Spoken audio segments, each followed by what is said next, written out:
Welcome back to 10 Things.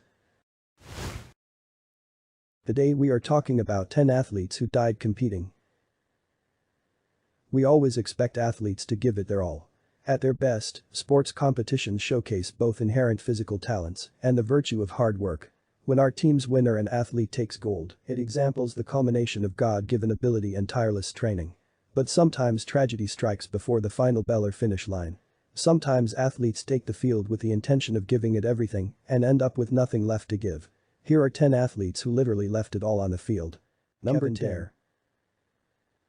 Pole vaulting is considered the most dangerous track and field sport as it involves catapulting oneself more than a dozen feet in the air with no protective gear. While impalement certainly happened last year, a college athlete needed 18 stitches after a pole pierced his scrotum. Those injuries aren't usually lethal. Instead, the likeliest way to die pole vaulting is failing to clear the bar, missing the landing pad and smacking the ground headfirst. One example is particularly horrific. In February 2002, 19-year-old Penn State sophomore Kevin Dare was competing in the track and field championships for the Big Ten, a prominent college sports conference. Dare sprinted down the runway with a bar set at 15 feet 7 inches, a relatively easy height as head just cleared 16 feet in practice. He planted the pole into the steel setting at the base of the takeoff point and launched himself, the pole bending then rebounding as Dare was carried upward. With the pole completely vertical, Dare kicked out, as though head cleared the bar. Only he hadn't. He swung upside down and sort of stalled with his jump, assistant coach Mario Sategna said. It looked like he became disoriented and didn't know where he was. Dare let the pole go and plunged straight down, headfirst, and crushed his skull on the 8-inch deep steel casing, where head planted the pole on takeoff. Spectators screamed and medics rushed to Dare's aid, but he was pronounced dead shortly after arriving at a hospital. Number 9. Bill Masterton. For a sport as notoriously violent as ice hockey, it's surprising that fatalities aren't more frequent. But they certainly do occur. In fact, less than a month ago a 19-year-old Russian junior league hockey player named Timofey Zhutanov collapsed after being struck in the head by the puck. He died on March 16. Still, hockey deaths are rare considering not only its high-velocity collisions, but semi-legal fisticuffs. The last notable fight-caused death was in 2009, when a player in Canada's Ontario Hockey League named Don Sanderson struck his head on the ice during an altercation.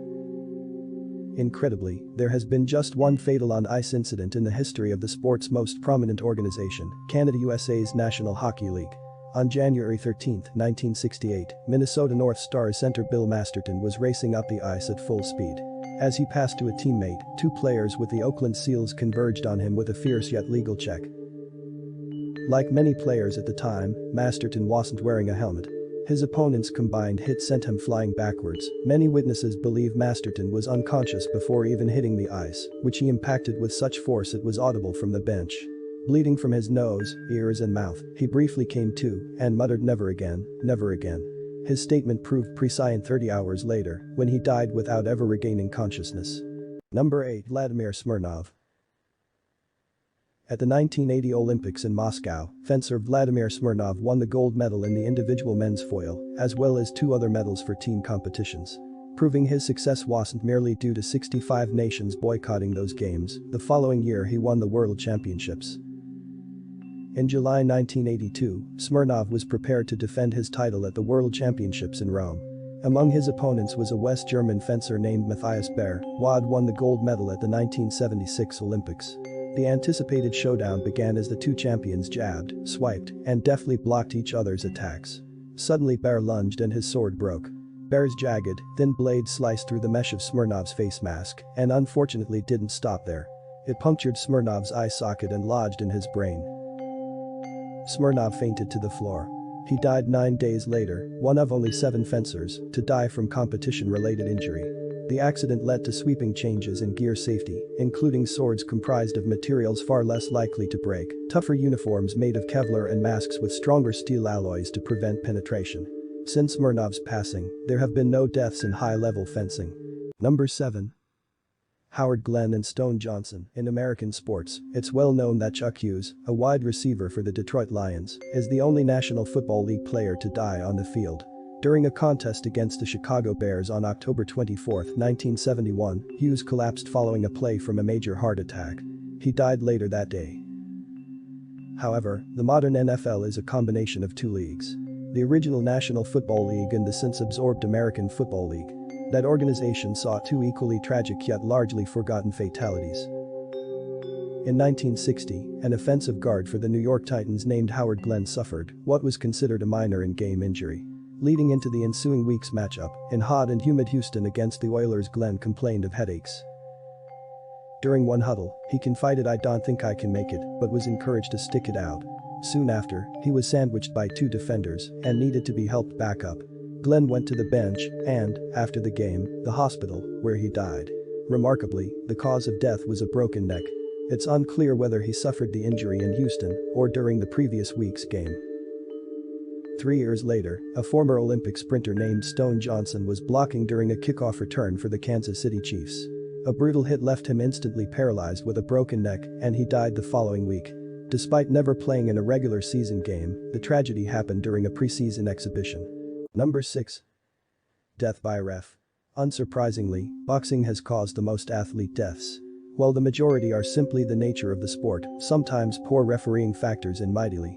For example, in 2017, Canadian heavyweight Tim Hague was getting completely trounced by his opponent, Adam Braidwood. Hague was floored 5 times in 2 rounds, the 5th and final fall leading to his death 2 days later. Letting the fight continue that long was questionable at best. Perhaps the most problematic case of death by ref occurred in Australia. On September 11, 2015, super featherweight David Brown showed early promise before fading in the later rounds against Filipino fighter Carlo Magali. By the 11th and penultimate round, Brown was taking a pummeling. As featured on 60 Minutes Australia, following that round, Brown, who was hit with several punches after the bell due to the ref's inattentiveness, could barely find his corner to sit down. He had a concussion so severe that a coroner's report determined he was unable to adequately defend himself or continue the contest. His corner stalled for time, since despite Brown's wooziness he was likely to win by decision if he survived the final round. He didn't.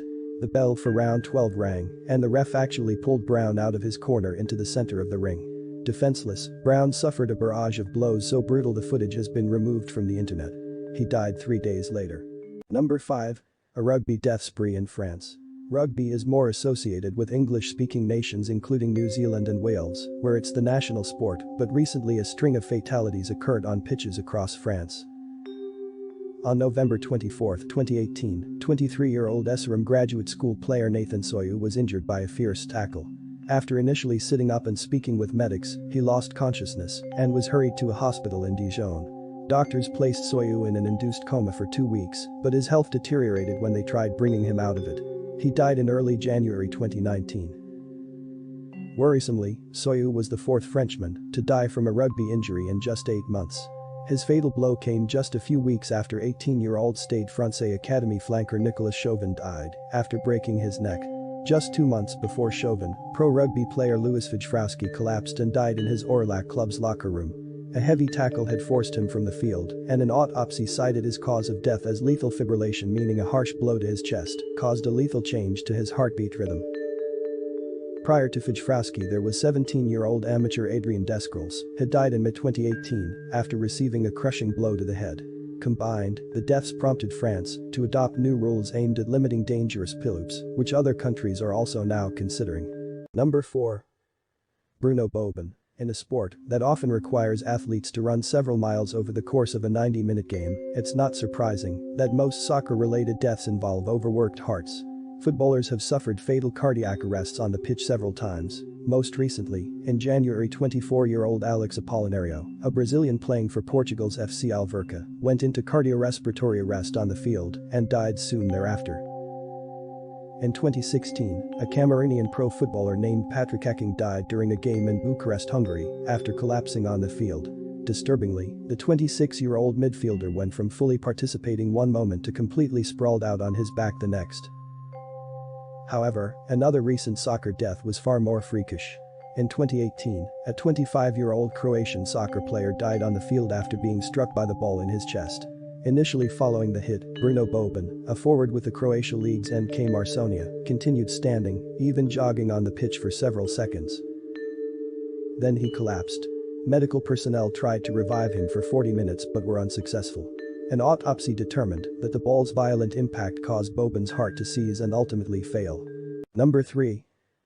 Aclay Ferris. Though the mileage on their hearts is minimal, soccer goalkeepers frequently find themselves in precarious positions, often chasing a ball at full speed, while an opponent or teammate is pursuing the same ball from the opposite direction. Such was the case in 2017 for Chwarel Huda, a goalkeeper for Persela in the Indonesia Super League, who inadvertently collided with a teammate while attempting to field an errant ball. Huda's head was bashed into the ground. He briefly clutched his face and jaw, then collapsed, unconscious. He died a short while later of head trauma.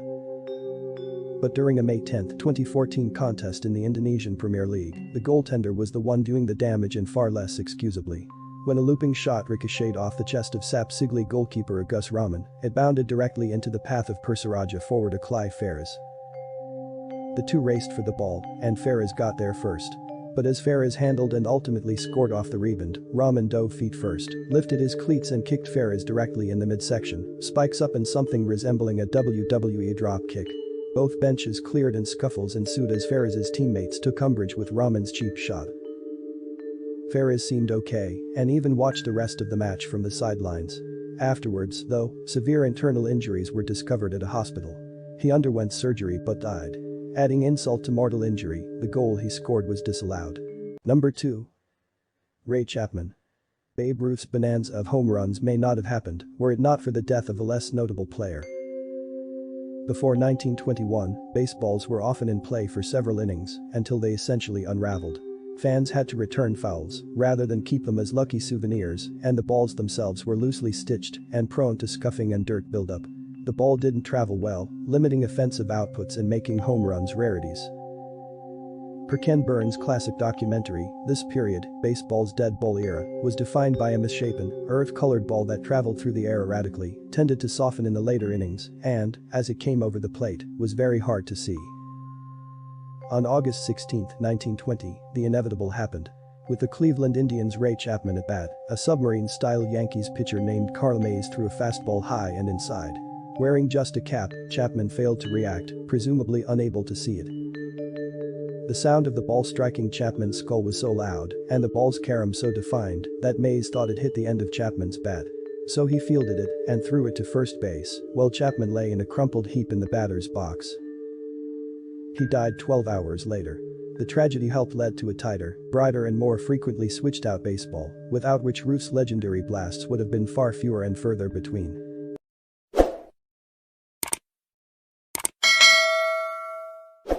Today we are talking about 10 athletes who died competing. We always expect athletes to give it their all. At their best, sports competitions showcase both inherent physical talents and the virtue of hard work. When our team's winner and athlete takes gold, it exemplifies the culmination of God-given ability and tireless training. But sometimes tragedy strikes before the final bell or finish line. Sometimes athletes take the field with the intention of giving it everything and end up with nothing left to give. Here are 10 athletes who literally left it all on the field.